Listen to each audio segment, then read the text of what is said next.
What's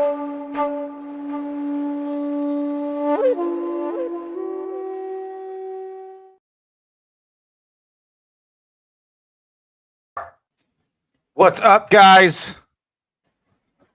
It is the Martial Mindset Live podcast. I greatly apologize. My dog is barking up a storm right now. It's thundering right now. If you're not in my area, it's thundering right now. A lot of stuff going on.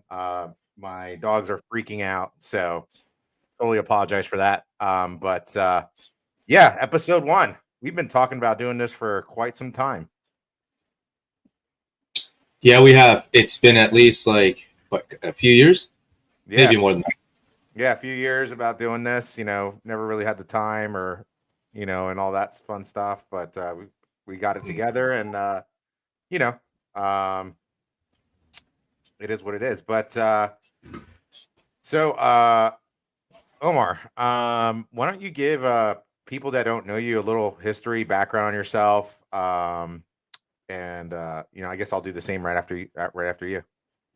Yeah, sure. So, hey everyone, my name is Omar Gilani. I am the head instructor for a martial arts school in Northern Virginia, just outside of DC, called Shadow Combatives and Self Defense. I am repping our T-shirt. You see our dojo on. So we primarily specialize in like traditional Japanese martial arts. Basically like historical warfare martial arts, jujitsu. I guess but let's just say jujitsu to keep it simple. At least for now, as we're giving an introduction. I've trained in various different martial arts. A little bit of Brazilian jiu-jitsu. I've done taekwondo, boxing, and most of my experience has been primarily in like Japanese jiu-jitsu. I should say, like, really historical Japanese martial arts, which as an umbrella term is really called bujutsu. A lot of people know budo, but bujutsu is more of like your more old school way. So I've been in martial arts for somewhere around 20 years. I started my journey on and off when I was very young, like a lot of people. I started in TKD, and for me, my story was that I got bullied a lot. I am not just a minority; I am a minority of the minorities. So, definitely got picked on a lot growing up in Jersey, upstate New Jersey. And for us it was, I mean, when I say us, I mean, like people that were, when I say the minority, the minorities, right? We are our two largest minority groups in the US, right? And I'm not really trying to get into this part of the conversation, but we're talking about Hispanics or Latin Americans and African Americans. Now, you have like Asians or Middle Easterners and everyone else. Basically they're like minorities of the minorities, right? So you know the there was a lot of racism that we had to endure because of that. When I say we, it's really maybe just a couple of us in the whole town. So obviously, the Japanese have a saying, right? Is that the tree that sticks out gets chopped down first. So that was my entire childhood. I had multiple concussions prior to even getting into junior high. Um, Bullied quite a bit, and I also loved martial arts movies. So for me, I think by the time I was like 6 or 7, I had Bloodsport, memorized like every single line in Kickboxer. Huge Van Damme fan. And so that really inspired me, seeing these like super flexible guys, like, and best of the Did you best. And did you all like these his other, ki? uh, I think I convinced myself as a kid that I loved his ki, and it wasn't until like I actually started really training in martial arts that I realized, yeah, It was okay, very long. It was like yeah, pretty much. It can't do it without the splits either, though. But if someone could do it, it was Van Damme. yeah. I'll give him that. Just imagine, like, I was gonna say Sylvester Stallone, but never mind. Actually, he pulled it off. But yeah, so I mean, that was, I got into a lot of scuffles trying to defend myself. It went all the way up until 12th grade, and again, it was just for looking different, being different. I was a quiet kid, and I didn't really like seriously get into, I'll say, the fighting arts until I was probably like in my early 20s. And I that's, when I took up boxing, and, I was at a couple different gyms there, and, that was, that was great. And then one day I saw a movie, Ip Man, with Donnie Yen, the first one, and I was totally blown away. I was like, wow, this is really cool. I've never seen this martial art before. What is it? It's Wing Chun. So I moved out of state for work. As soon as I got settled in, the first thing I did was, all right, it's been a couple of years since I've done anything. I've been out of boxing. I feel rusty. Let me look for Wing Chun. I didn't find it. But what I did see was a school teaching, like it said Ninpo. I was like, what the heck is Ninpo? Like like ninja? No way. And, I called up the school, and, I had a great first impression. I went there, and, ever since then, like, I've been learning. As I say, I prefer to say like Japanese jiu-jitsu, keep it simple. But that's been since 2011 or 2012. And that's actually where I met Lewis. And that is my segue for Lewis to give us his background. Yeah. So, by the way, do you like my cup? Look at my cup. It says Sensei because badass isn't an official job title. So I think that's sensational. So, guys, if you're watching this, oh, that's a cool cup. What? Let's see that. Hold on. This is like a dragon. I have the light on my camera, so you can't really see it. Yeah, but it's like cool. a dragon. The year. I've been watching. It is the year of the dragon. It is, and I've also been watching House of the Dragon a lot lately, past couple of days. So guys, if you're watching this and you like this, please give us a like, give us a heart. If you don't like it, tell us your opinion. That's fine too. That drives the algorithm up as well. Share this as much as possible. Share it on your page, share it on your friends' pages, share it on your mom and dad's pages. So yeah, let's get this show pretty big. You know what I mean? And we can't do it without your help. So, but anyway, my history on martial arts. Since I was a very, very little kid, I always wanted to be a martial artist. So I was infatuated with martial arts movies, especially these 80s movies. And the cheesier they were, the more I liked them. Yep. So things like American Ninja and Bloodsport, Kickboxer, all the Shokasugi movies, Revenge of the Ninja and things like that. And Chuck Norris movies, Bruce Lee movies, Steven Seagal movies. Like I was into everything. So my parents for a while were trying to get me into baseball early, right? And I would tell them no, and I would actually cry. I was like, no, I don't want baseball. I want to do karate, right? Back then, all I knew was karate, right? So good thing was my uncle was a black belt at a local Taekwondo school, like literally 5 minutes away from my house. So he brought me to class with him when I was 6 years old, and I fell in love. And he kept bringing me back and stuff. And I did Taekwondo for 14 years. At the same time, when I was doing it, though, while I was doing it, like Taekwondo was great.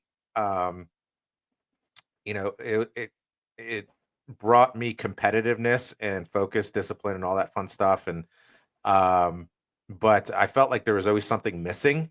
You know what I mean? Like I'm like, why aren't we learning like how to why are we just doing punches and kicks? Like, why aren't we like learning how to like throw people and things like that, and choke people? And why aren't we learning weapons? There was no weapons whatsoever. So it was very traditional. Like we didn't even have mats. Like we trained on the hardwood floor. So nice. That's actually how I got really good at doing ukemi or rolls for people that don't know. Is because I would practice them on the hardwood floor when I was a kid. But anyway, did that for about 14 years. Took a hiatus from martial arts. In my early adulthood, I just wanted to hang out with friends and party and things like that and do what normal, I can't imagine you taking a break from martial arts. Just yeah, I hope you're still listening to this. Yeah, no, it's crazy. Like it was. I regret the decision because I missed like a good 3-4 years You know what I mean? I missed a Um, lot more than that, so I yeah. hear you. So then I actually got in a really, really bad altercation. Basically, I don't want to go into details because it's a long story, but well, and we would be here for the entire hour. But got into altercation with two guys. They jumped me, and I actually got put in the hospital. And ever since then, I said I'm going back into martial arts, and I'm not doing taekwondo because I didn't know what to do until they got me. Like once they got me on the ground, I didn't know what to do. Once I was standing and I was like fighting both of them off, like striking them like crazy. But once they got me on the ground, they didn't know what to do. So um, that's when I switched to you know, uh, Japanese jiu-jitsu, Nimpo, things like that. When I moved to Maryland, I there was no like Nimpo or Japanese jiu-jitsu schools where I grew up. So when I moved to Maryland, that was one of the first things I looked for because I moved by myself. I didn't have any family here, so um I was kind of bored, you know what I mean? So um yeah, so I looked it up and I'm like, oh, a Nimpo school. Like I knew what Nimpo was and Japanese jiu-jitsu, but I didn't know like actual schools existed for that stuff. I always thought like type of stuff was just in Japan or whatever. So yeah, then I started my journey in that and fast forward to 2016, I opened up my own school, Empire Dojo, formerly Ninja Abingdon Martial Arts, um, and kind of grew organically. Used to teach like 2 days a week. Shared a boxing gym with a boxing instructor, and then I moved into yeah, you know that place. So I don't think anyone could ever forget that. It was seared in our brains. yeah, we could we can go into detail on another Another time. episode. I don't mind sharing that, but it was not it was a crummy place. Let's put it that way. But we made the best of it. You know what I mean. So, and then I moved into my own location shortly after that, like a year after that, and you know grew a fantastic kids and adult programs, I should say, and then yeah, I've we operate out of a 3,500 square foot facility now. Have a lot of students. We continue to teach Japanese jiu-jitsu. We also teach Krav Maga. Um, we also have in our Krav Maga program, we have incorporated Gracie Jiu-Jitsu combatives as well. Um, and yeah, it's just it's been a great ride so far. Not all good stuff, some bad stuff along the way too. There's a good bad to everything, but for the most part, it's been a pretty decent ride. So that's really interesting, and I never knew that story about you getting jumped by the two guys and putting you in the hospital, right? I mean, it was like I cannot count how many times I went to the hospital because of concussions. I mean, heck, it was, one time it was even a girl that, sent me to the hospital. She just pushed me over a chair. I fell backwards onto my head on like a marble floor. Oof. And, that was a concussion. But, Yeah. interestingly, like I had a somewhat similar experience with TKD, and I was training maybe like 6 months or something. I'd say, I don't know. I don't remember. It wasn't a full year. But I'd been there for a little while. Right. Right. And, I that was the first time where when I was bullied. This was in sixth grade, at least this specific instance. I decided to fight back, and that was more of a confidence thing for me. Going to TKD and constantly hitting the mitts and everything for me was a confidence thing. But when I actually started fighting back, I was just throwing haymakers and haymakers and haymakers. Pushed the kid into his own locker and I was punching him in there. This is the kid that was picking on me. You know, he put his hands on me first. He was pushing me, whatever. So, I just lost it. But I had the confidence to finally fight back. And that I learned from TKD. I didn't really use any like kicks or anything I learned from class. And I'm not knocking TKD because like I have a student, one of my assistant instructors. He's a phenomenal martial artist. And you know who I'm talking about. The Yeah. multiple black belts. And their TKD school is very different. Like they actually incorporate a lot of other self-defense type of stuff as well. But so they've moved away from the purely, just pure PKD style, and they have a more like real life applicable stuff as well. Right. Mark Stallman said a life-threatening situation will alter one's perspective on self-defense, Mm. even if you are practicing a martial art or highly trained. It's a transforming moment. Yeah, I couldn't agree more. Absolutely. It definitely transformed my entire life. It brought me to the trajectory of Japanese jujitsu and firearms training and things like Yeah. that, because I didn't never wanted to be in that situation ever again and not be prepared.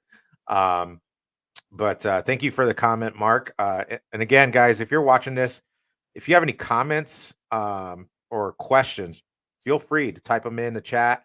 We'll display them, and then we can have a discussion about it. But yeah, so how classes have been going lately, like at your facility?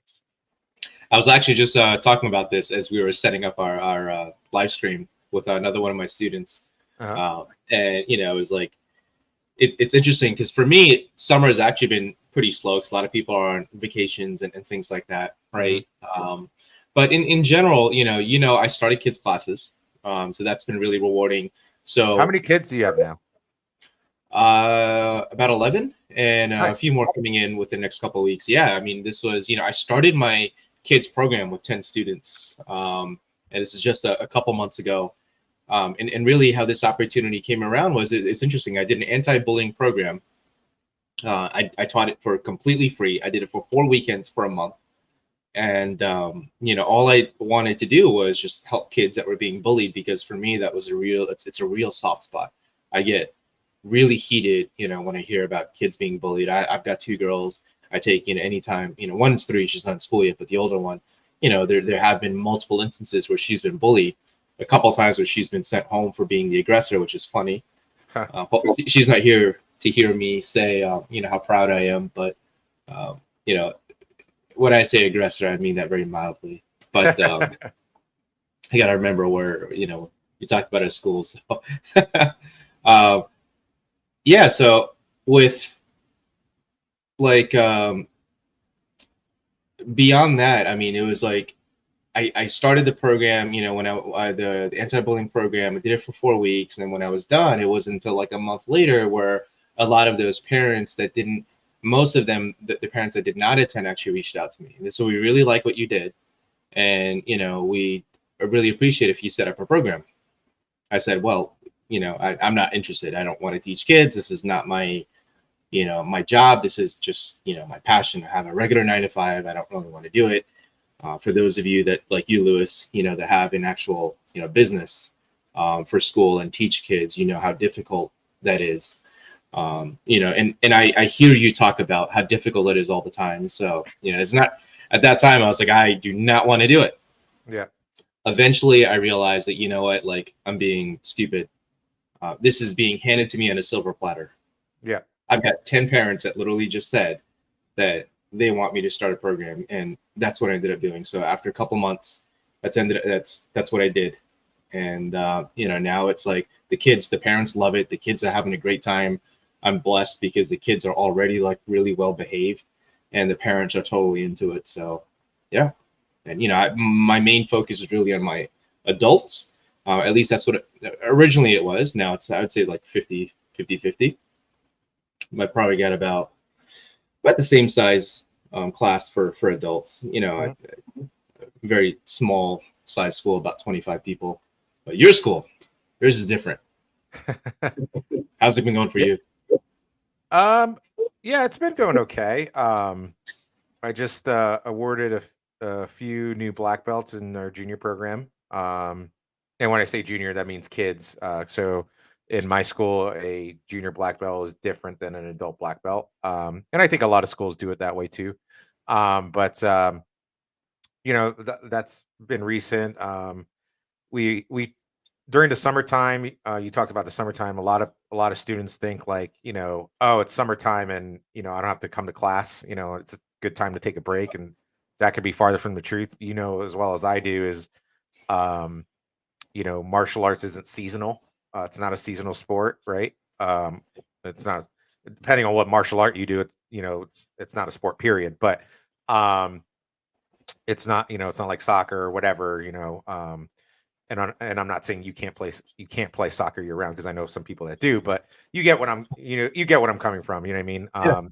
If you don't train for 2-3 months, you're gonna like lose a lot of skill. So we implement different programs internally to get the kids and adults, to keep them training through the summer. Um, so it's been going pretty well lately. It's a little business is a little slow, but it's been a little slow for the past like year or so. The economy is just not, Right. the greatest for anybody, you know what I mean, including us, you know what I mean, as a business. Costs of things are going up, and you know we're trying our hardest to not, raise our prices on Mm. things, but it's like it's almost inevitable, you know what I mean. You can't survive. One of the biggest things that affected uh, my business was minimum wage. You know what I mean? So minimum wage in Maryland went up significantly, Oh, wow. compared to what it was. So you were like one of the top. I'm not sure if Virginia's part of it or not, but Maryland is like one of the top like 5 in states as far For as highest minimum minimum wage. wage. Yeah, Wow, for I highest did not minimum know wage. that. Yeah. Wow. So, um, Yeah, I mean, just to interject, I yeah, have a few friends that are business owners, like completely different, like nothing related to martial arts, and they say the same exact thing, yeah, right? It's it's like, tough. It's yeah, tough right now. I agree, minimum like wages need to match the rate of inflation, right? Yep. But wage increases need to happen across the board, I mean, and that's I what think would happen, right? so. I think if I'm okay with raising minimum wages, right? But it does Um, affect businesses. right. So businesses should get uh, even better tax breaks so we Yeah, can make up the difference for that, but we're not. They're, if anything, they're raising our taxes on everything. exactly. You know Yeah, what I it mean? doesn't We make get sense. taxed on taxes. Like it's Yeah, mind blowing. You know what I mean? right. And Maryland is one of the worst states to own a small business. So I Mm. it's one of those things I think about. Hindsight is 2020, and when I started my school, I was all pumped and didn't know much about business and things like that. Like I kind of knew a little bit, but not like the taxes part and this and that. But if I would have known what I know now, I wouldn't have opened a business in Maryland. I probably would have like did it in Delaware. like Delaware or something. Yeah. Yeah, Delaware, Yeah. Nevada. Yeah. So it's crazy, but it is what Yeah, it is. We're here now, years later, so right, there's nothing I could do about it now. But right. yeah, the classes are going well. I guess we just need to get you know some new people in there. So if you're one of my students and you're watching, tell your friends, family members, about us. We need new people. That's the biggest thing. We always need an influx of What's your new website? people because people quit all the time, and that's the nature of the beast. So Yeah, no, absolutely. Do you want to share your website for everyone? yeah, empiredojo.com. So you can reach us at empiredojo.com or on, Facebook, Instagram. We're all over. We're on YouTube, you know what I mean? So um yeah, all that fun stuff. Sounds good. Yeah, and I guess I'll throw mine in there as well then. Shadowselfdefense.com. Just shadow self defense. No funky spelling, just like that. Yep. But how in the do you think the martial arts market is different from country to country? Yeah, I mean, even just regionally, right? Like your area versus mine, right? What is your area designated? Suburban or rural? I don't even I know. feel like it's That's a somewhere good. maybe in between. Yeah, I think But it's somewhere in between. yeah, I mean, we're definitely more like between suburban and urban. I actually never looked at what I'm in Northern Virginia. For anyone that's remotely familiar with the area, you will know the first thing you're going to think about is traffic. If you have ever driven down I'm sorry. I-95 to That's one of the Virginia, main reasons I hate driving down there, man. yeah, Like, I don't come visit you often, but it's because of the goddamn traffic. Like, yeah, So Yeah. No, it's bad. It is definitely an issue. But Northern Virginia is highly populated, very expensive. It's basically like its own state compared to the rest of Virginia. We actually call ourselves Nova. It's in Northern Virginia. So, with us, it's interesting because, like, for me to get students, I really just need to have my name out there, right? I mean, I'm sorry, my school's name out there, like listed somewhere on the internet. Yes, yes, it does hurt. Um, now, and I'm from Jersey, by the way, just saying. And I complain about Virginia traffic and Virginia drivers, but anyhow, um, for us, advertising a dojo in Northern Virginia is not actually that hard compared to like your area, Lewis, where I know you throw in absurd amounts of money into marketing every month. I don't do even a fraction of what you spend in advertising, and most of my leads are organic. And for me, like, I'm not focused on it as a actual business, right? Because like I have my day job, so people just they come in, they come in. If they see me on the internet, on my Facebook or the website, I have good Google ratings, that helps a lot. Then people come in. But there's a at least one or two martial arts schools in practically every single shopping center in Northern Virginia, and we probably have hundreds and hundreds of martial arts schools in Northern Virginia compared to where you're at. In Maryland, is you're basically like a few schools in your area. I think in like an 8 mile radius, there's about 10 schools. Wow. Yeah. Wow. So it's still a lot, but it's I'm sure it's not as much as your area. You know what I mean? Yeah. Yeah. I mean, just different demographics. That's basically it. I think in your area as well, and you can correct me if I'm wrong. I think we've had discussions about this in the past where people are more open-minded about trying different things, like martial arts, training. Where like I feel my area is like everybody's into like lacrosse and soccer, and I don't even know. That's the same here. Okay. Yeah. All right. So I feel like all the kids are into lacrosse and soccer, and then like the adults, they're just into I don't even know, day drinking. I don't I don't even know, dude.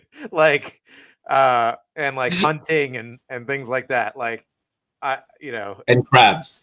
Yeah, oh yeah, crabs. Yeah, that's definitely for sure. Maryland crabs. So if you've never been to Maryland, you definitely got to get some crabs. Maryland blue crabs. I was actually I was gonna say wait, I lost my thought. I said crabs and I lost my thought, my train of thought. Oh, we were talking about what's different my area to your area as far as yeah, I lost it. How people what I remember it. I got it. So regionally, right? I mean, you're talking about different types of students. As like, for example, I mentioned one of my students, my assistant instructors.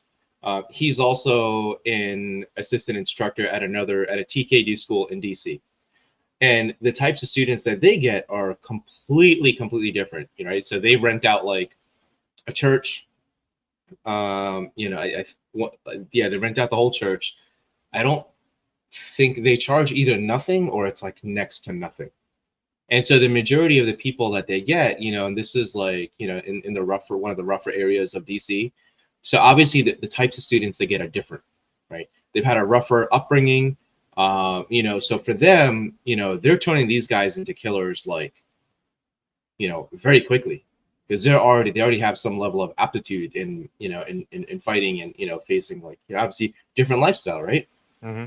So the way they teach classes are completely different. And if they were to charge the amount that forget what you charge, but for for even like what I charge for classes, like they would never, like they would have no students.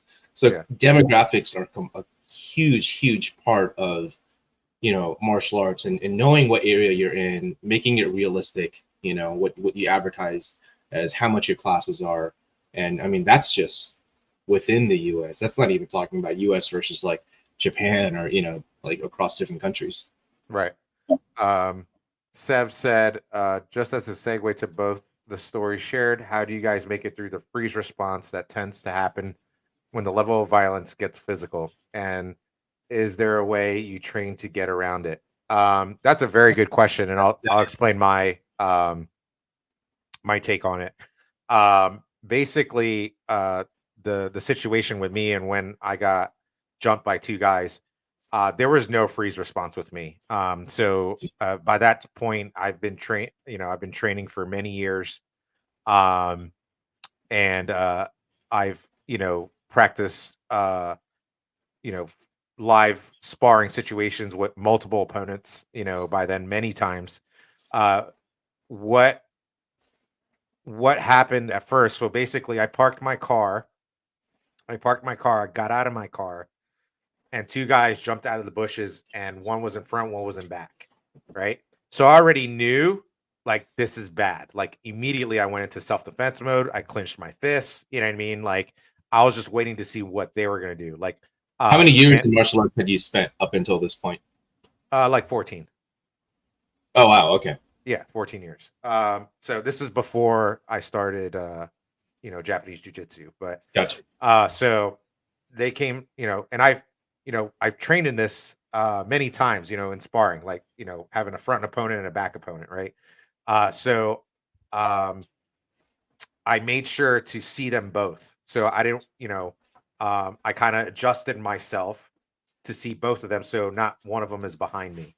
And then one of them hit me, and then I started hitting back, and I just started striking both of them and things like that. So for me, there was no freeze response.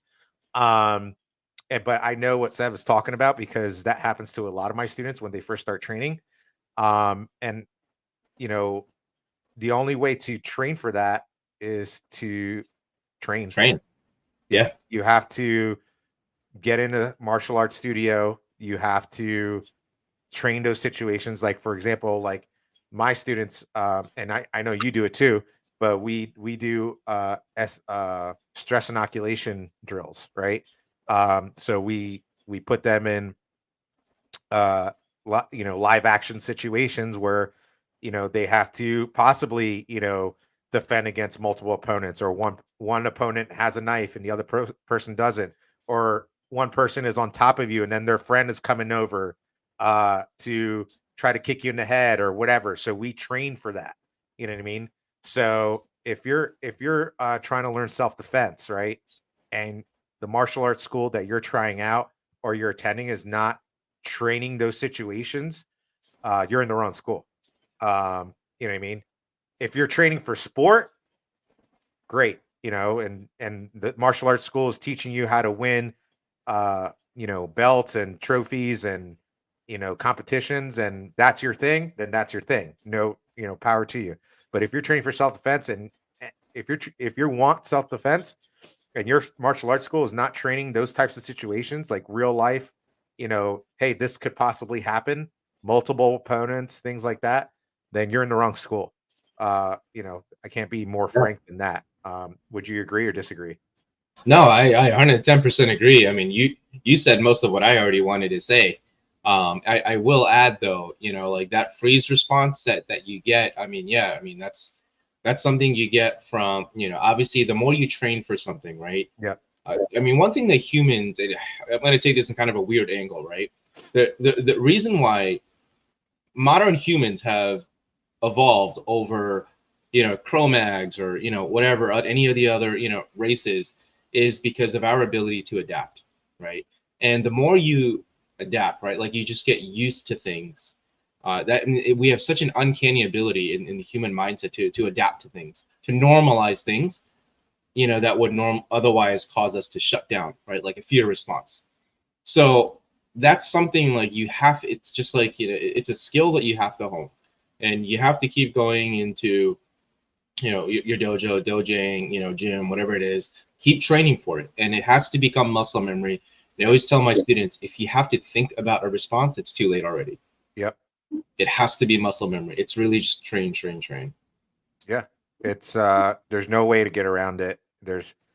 I think oftentimes, students, especially newer ones, they start training uh at the studio or whatever, and maybe they're a few months in, maybe 3 months, and you're drilling something. Let's say you're doing like 1-2 step sparring, so very beginner level sparring drill, right? Hey, grab me here, grab me any way you want, and I'll try to defend or get out of it or whatever. So you might grab a shirt or grab a wrist or whatever, you know what I mean, or try to punch to the face, you know what I mean, a haymaker or whatever, and they freeze, right? And then they might see other students that are, maybe are higher level. They've been around for 3-4 years, that they're getting it really quick. Immediately, that student thinks like, "Oh, I just suck. Like, I'm never going to get this." But they don't understand that that student that's been there 3-4 years has practiced this drill thousands of times. Mm, There mm, is no shortcut to martial arts training. There is no shortcut. You need to get in the dojo and you need to train. You need to train as much as you can if you want to get good. If you want to train the bare minimum, you'll be okay, right? If you have a good teacher, you'll be okay. yeah, You're not going to. we always say this to our students: you only Yeah, get what you put in. You only get ex- back what you put into it. That's exactly. it. Like, so it's like, and that this boggles my mind all the time. Like, I have students, that'll ask me like, "Oh, how do I get good?" Or I'm just not getting it. How do I get things quicker? Well, you need to come into the dojo more. You know what I Yeah. mean? Like, there's no other way around it. Like, And Louis, how many times a week do you have classes at your school? Seven, uh 6, 5 days a week, and then 5 days a week. Okay. 5 days a week minimum, and then we sometimes we'll have a seminar on a Saturday or whatever. You know what I mean? So Yeah. like I think we have a seminar this weekend. Oh, okay. Wow. Yeah. So I have class twice a week, Tuesday and Thursday, right? It's for an hour and a half each class. I mean, for the adults, I'm talking about for the adults, Yeah. right? Like it's interesting because like that's what, like 3 hours a week versus like you have obviously at least 10 hours, assuming your classes are 1 hour each. You know, but that's a big difference. And when you and I started training in the dojo where we met each other in Delaware, right? We were training at least like 15 hours a week, at Yeah. least. Um, and we were still like outside of regular class, we would still stay late. We would get the keys to lock up because we were like the regulars to stay late. Hmm. But now it's like, there's students that, I'm not talking about everyone, right? Especially for any of my students that are watching this, right? Sure. Sometimes people just get off late, work, get off work late all the time, and that's different. But sometimes, like, how do I put this nicely, right? Is like Just be real, man. there are Be just real. random excuses that you get, right? That are just so random, and they always happen to fall on like class days. Yeah. Like, oh yeah, I'm sorry, my aunt got abducted by an alien. Sorry, you know, I Sasquatch hit my car, or like, that I accidentally hitch, what do you call them, the skinwalkers accidentally, like, hitched a ride in my car or something. I don't know. Just like random excuses. Yeah. But then, the same people will wonder, like, why are they not growing? Right. Yeah. It's one of my number one pet peeves of being a martial arts instructor and doing this for so many years. It's like, people that don't want to put in the work, or just want to, either they don't want to put in the work or they just want to get by, right? They want me to Right. train them through osmosis, right? And it doesn't happen that way. They want me to just go boom, take the knowledge out of my brain, put it in theirs, and make their body move the way it's supposed to move. And you know and it's like, and another thing that irks me, I was gonna man, say is that's a students. mental comfort. Yeah. Yeah. The other thing that irks me is students that don't take notes, because they're the same students that have no clue what's going on all the time, have no clue, how to do certain basic fundamental moves, or have no idea where their martial art comes from. You know, I can't stand it, man. Like, I can't stand it. It's like, take some pride in what you're doing. You're paying good money to train, at least at our schools, right? We don't do this for free, right? You're paying good money to train, but you're really not taking advantage of it. It's like going to college. Like you're going to college to learn something, to get a degree or whatever, or a skill, and you're just like, yeah, I'll take the test, and if I pass, I pass. It's like, I really don't want to learn the skill of, working on cars. So I really won't pay attention. I'll just try to get by, and when I get a job, then hopefully I'll learn it. You know what I mean? Yeah, that's a great point. I mean, like what I was talking about before was uh man, I'm losing my train of thought again. We keep going on these uh tangents, and I keep forgetting. No, it's Mark said good situational awareness Yeah, I was can reading the mitigate comments. the level of surprise. Proper training, sparring with quality instructors is a must. Absolutely, Mark. That you hit the nail on the head right there. You know what I mean? You have to train for those types of situations, um, especially the freeze component or the freeze response. That's like you have to train for that because you need to get that out of your system. You need to, um, I think a lot of the freeze response comes from, oh my God, like I'm going to get hurt. You need to get hit. You need to get that fear of getting hit, or hurt out of your mind because you need to survive and get out of there. Um, but so yeah, how is in your opinion, how is self defense different from combat sports? Yeah, that's a really good question. I think there's a massive difference, right? I mean, like for example, I'm going to use another YouTuber as an example, right? Sensei Seth. I watch Sensei Seth. There's a host of other martial arts YouTubers that I like to watch, like Is Karate that Nerd. the guy from, where's he from again? He's American. He's American? I think I know who you might be thinking about. There's Uh, a few other channels. They all work together. There's a couple American guys on there. Um, I'm forgetting their channel names off the top of my head, but there's Rokas, which is one. right. Yeah. Martial Arts Journey, I think his channel is called, Yeah. which is interesting. That's who I was Um, thinking about. okay, I had a feeling that's who you're thinking about, but no, Sensei Seth is he's the bigger guy. He has a strong karate background, and he's done like SEMO and stuff like that.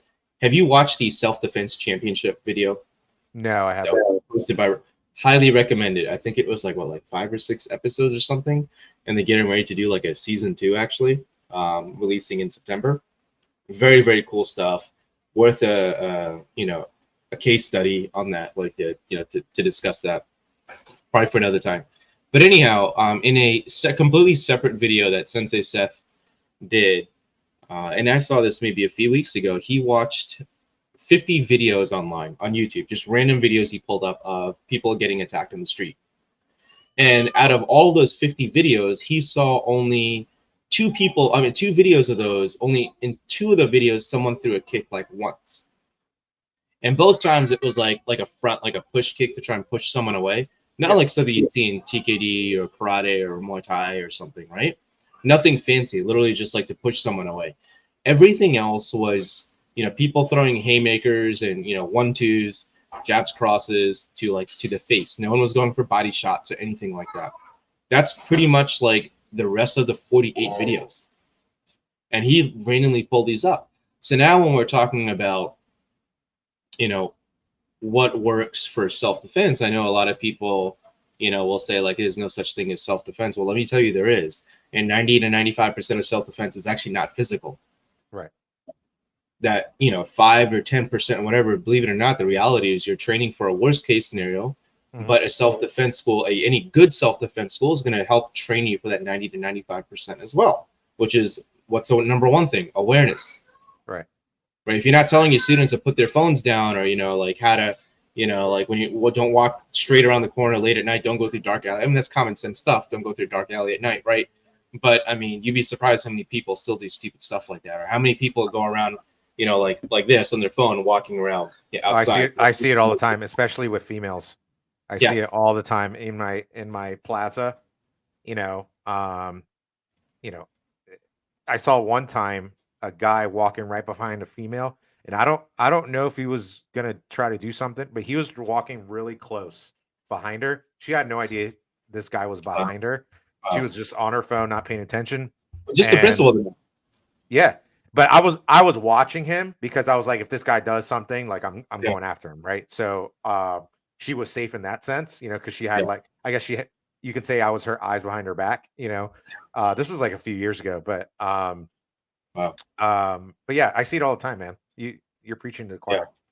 No, that's crazy. I mean, like, look, let's just say that he wasn't going to do anything, right? And it just looked odd. At the end of the day, she should have noticed that, Yeah. right? If you're paying attention to your surroundings and you feel like someone's walking by you too closely, like, I haven't been in the military. A lot of my students have, right? And I will position myself. I actually, one of my students who is, a colonel in the army, actually, he said, "Oh, Sensei, I thought you were in the army. This is like a year and a half after you'd been training with me." I said, "No, why'd you think that?"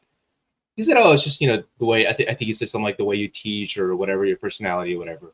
But it's because there's a lot of similarities, right? Mhm. And as far as like awareness training, how you position yourself when you go out to a public area, like when people are around you. If someone's following me too closely, I'm going to turn around and I'm going to you know I don't want to say size them up, but I'm going to like look at them, whatever, right?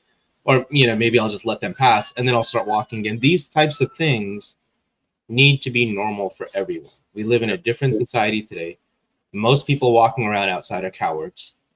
A lot of them don't have any social skills, right? A lot of people walking around outside. It's just a different environment today. I mean, that's the reality of it, and you don't know who is around you. I mean, I hate to put it this way, but we literally have like a generation of weirdos all around us. Yeah. I once a salesman came into my studio. This wasn't not too long ago, maybe like 6 months ago. Came into my studio and I size everybody up. I look at everything, right? I look uh I look to see, anything like from head to toe, if I see anything, whatever. And I noticed he had the cauliflower ears, right? So Mm, immediately I asked him as soon as he walked in, right? He's like, "Hey, I'm so and so." I forget what he was selling, right? Because people come in to try to sell. It okay. was probably like credit card merchant person or something. And I immediately asked him as soon as he introduced. I was like, "Where do you train at?" And he's like, "How'd you know I train?" And I'm like, "Oh, just a Oh guess." God, Right? yeah. you know. Like you should know, like obviously, like if you and I are walking around with cauliflower ears, right? I'm pretty Yeah. sure that, especially in my area, more than my area more than yours, right? Because like I said, I have a lot of martial arts schools in my area, especially a lot of BJJ and MMA schools. I mean, it could be wrestling, it could be BJJ, whatever. But you'd probably be used to that. Yeah. Like, oh, your cauliflower ears. Do you do martial arts or wrestling or whatever? Right. So Yeah. you would know that people will expect that about you. Right. So he looked like a young guy or whatever. So maybe he doesn't get it as often or whatever. Or just Gotcha. started. I don't know. Maybe, um, That's funny. but yeah, yeah. So yeah, self defense is obviously very different than Yeah. combat sports. You know what I mean? It's night and day. It's funny. I don't know if you've been like. I mean, I'm sure you have because you're kind of really I guess, into like martial arts and what's going on social media, but do you see like uh some of the backlash that now Brazilian jiu-jitsu schools are getting? Oh yeah. Yeah. I'm Yeah. shocked because for years, um BJJ schools were, the top tier, and if you weren't training in BJJ, you weren't doing real self-defense, right? Yeah. Yeah. And I have a high level of respect for BJJ martial arts, so I'm not trying Right. to talk crap on them or whatever. It's just I think people are starting to realize now that you can't just go to the ground and just tangle with somebody on the ground all the time. You know what I mean? And I've been shocked of the flack they've been getting on social media lately, um, from real self defense schools and people that actually do self defense and not just martial arts as a sport. Is Right, basically what I'm right. saying. Yeah, I mean that's a really loaded topic because I mean yeah, that can go in so many different directions. But I mean your core point, right? That's true. It is surprising that BJJ is getting a lot of flack right now.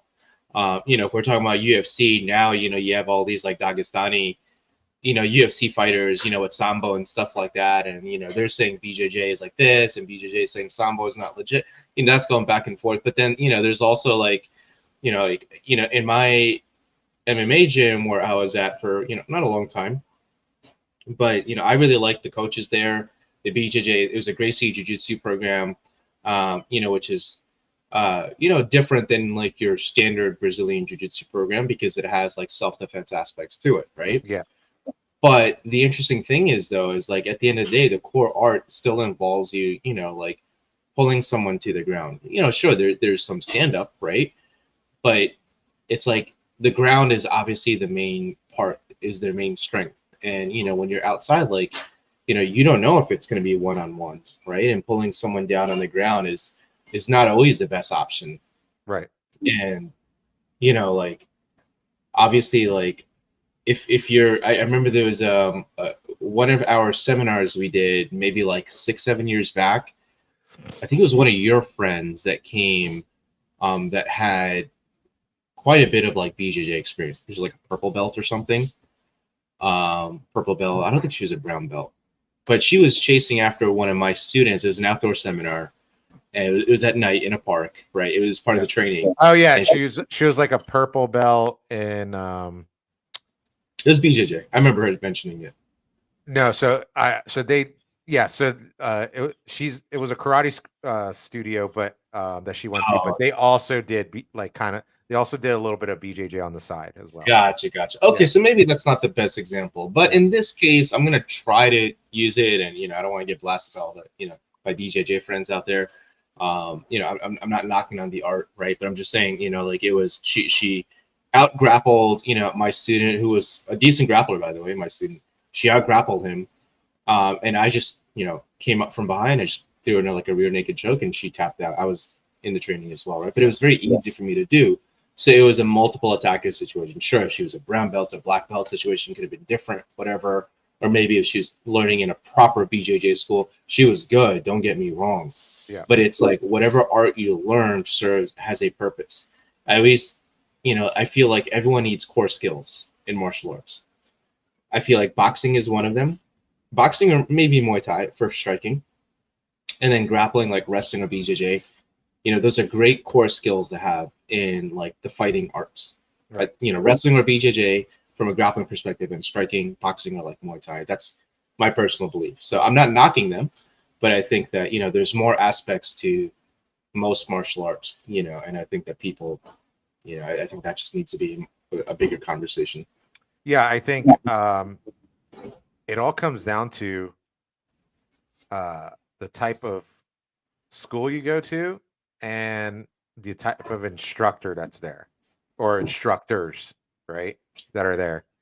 Yeah. Because honestly, in my opinion, let's take our our art as an example, our main art, Nimpo, right? Or now it's, now we call it something else, but Right. you know, how many Nimpo schools or ninjutsu schools are just plain dog crap? You know what I mean? Yeah. Like, and they give We're us going a bad, yeah, there. you know, yeah, no, they're just plain crap. They don't spar, right?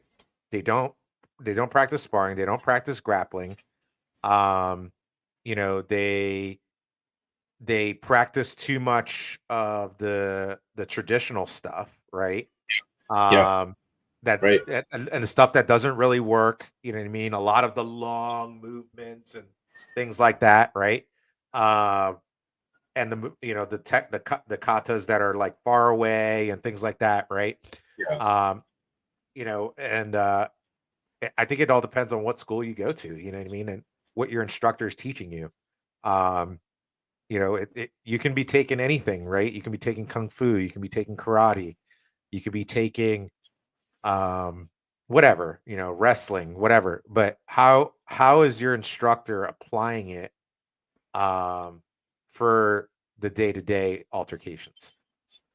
I think that's, I mean, that, God, that's a great point. And, you know, we're going to have to hit that topic again another time and really talk about more in detail. But, you know, one of the reasons that I don't really like to say NIMPO is sometimes you just kind of have to say, you know, for the Yeah. sake of ease and understanding, is it has such a bad reputation. You say NIMPO or ninjutsu, Oh my God, terrible, yeah. terrible reputation. God forbid, like you pull it up on YouTube.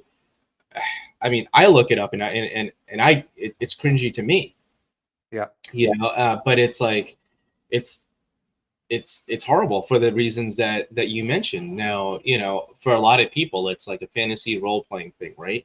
Right. Very few people realize that there is an actual, like, you know, real applicable, you know, side to Nimpo martial arts, right? I mean, there's a few people I really like watching.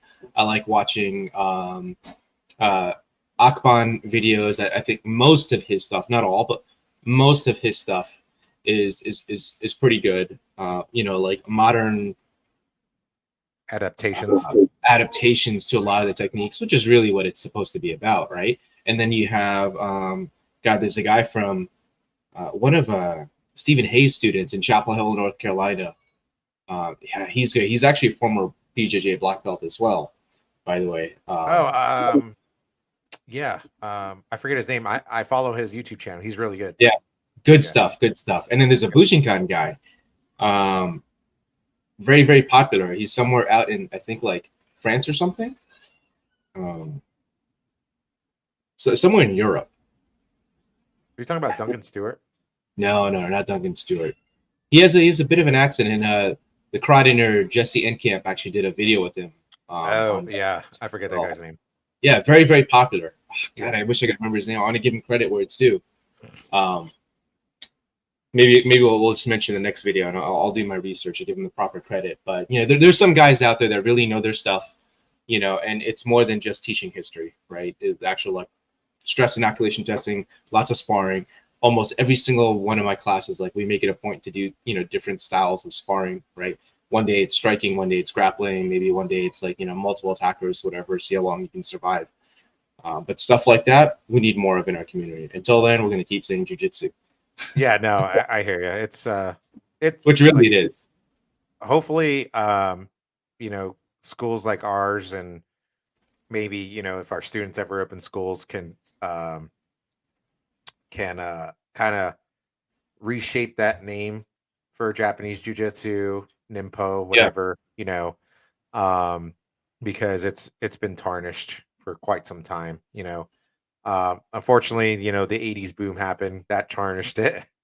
Made some yeah, amazing movies, but yeah. that tarnished it. And then, like, you know, some organizations not having quality control, um, that Right. tarnished it, right? So, um, Absolutely. yeah. If you don't mind, like, I know we're pretty much like at the top of the hour now, but No, it's cool. really, I could keep talking. yeah, yeah. I mean, let's just a couple more minutes. I want to make sure we point this out to any of our viewers that are watching this, right? Like, why are we saying jujitsu, right? Are we being dishonest? You know, because I think a similar question has actually come up before when I started advertising my school as jujitsu, right? I don't Yeah. like saying ninjutsu or nimpo, whatever. And for those, you know, nimpo historians, or I said nimpo, right? But again, for the lack of better words, right? Um, you know, these are more modern terms, right? So when we look at the actual techniques that we are doing, more than 90 to 95% of them, I would say, are actually like you would see, you know, the same techniques in like your average Japanese jiu-jitsu school. Yeah. And, you know, without getting too much into history, this could be a topic for another show, but ninja and samurai were actually one and the same. And, you know, we're talking about jujitsu, you know, that was still a core skill that, you know, right, like shinobi, let's say shinobi, let's not say ninja, right? Shinobi no mono that they had as well. Right. So we're not being dishonest, but there are many different names that we can use to describe, you know, our core art that we're teaching. Well, we also spell it the original way too. You know, the original way was not spelled JITSU. You know, it's spelled Actually has a JQ. different meaning. Yeah, and it's a different meaning. So, you know, it's funny. You know the story. So when I first opened my first studio, the studio that was, my own, right, and nobody else's, I wasn't sharing it. Your amazing You neighbor. know, I put yeah, I put you know, on the glass, some vinyl, I put, Nimpo and jujitsu and weapons training. And then this kid, literally like the first week, he was like a young guy. Literally the first week I was open, he like comes in to my studio, like opens the door. He's like, "Hey, you spelled jujitsu wrong." All right. Like kind of being condescending. And I was I like, think I remember this. yeah, and I was like, okay, whatever, I'm not gonna argue with this guy, but that's just how, like, people want to argue just to argue and don't really know the facts. Like, I wasn't Right. spelling it incorrectly. I spell it the way it's supposed to be spelled for my art. The JITSU version, or JITSU version came later. You know what I mean? Yeah. So, Yeah. but but yeah, but this was this was good. Again, guys, if you really enjoyed watching us, please share it, like it as much as possible. If you already liked it, like it again. And ask questions. We're gonna be doing this every other Monday, starting Monday. What date is that? The 19th. Uh, so we wanted to do one. I'm unfortunately leaving the country. Well, fortunately, unfortunately, leaving the country next week, so I won't be able to get on. For Um, training.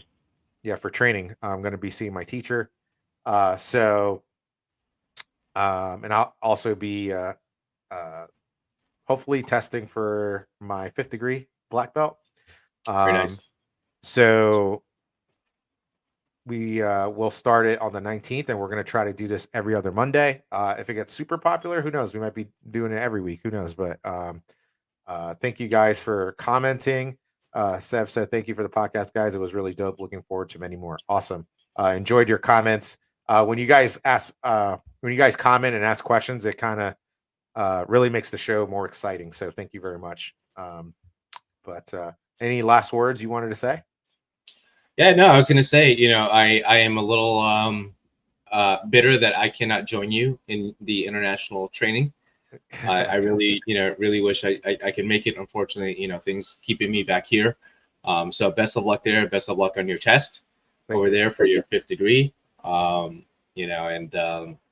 And yeah, I'm definitely looking forward to being back on the show. I think now that we've kicked off, we've been talking about this for years, so it's exciting. We finally kicked this off. And if you guys have any suggestions on like other topics, we have a big list of topics that we want to cover. There's only so much time in a day, in a week, in a month. But if you have ideas on topics that you'd like for us to cover, please, feel free to throw them in the comments and Yeah. we'll add them to our list. Awesome. Cool. Well, sayonara, guys. And we'll see you on August 19th. All right.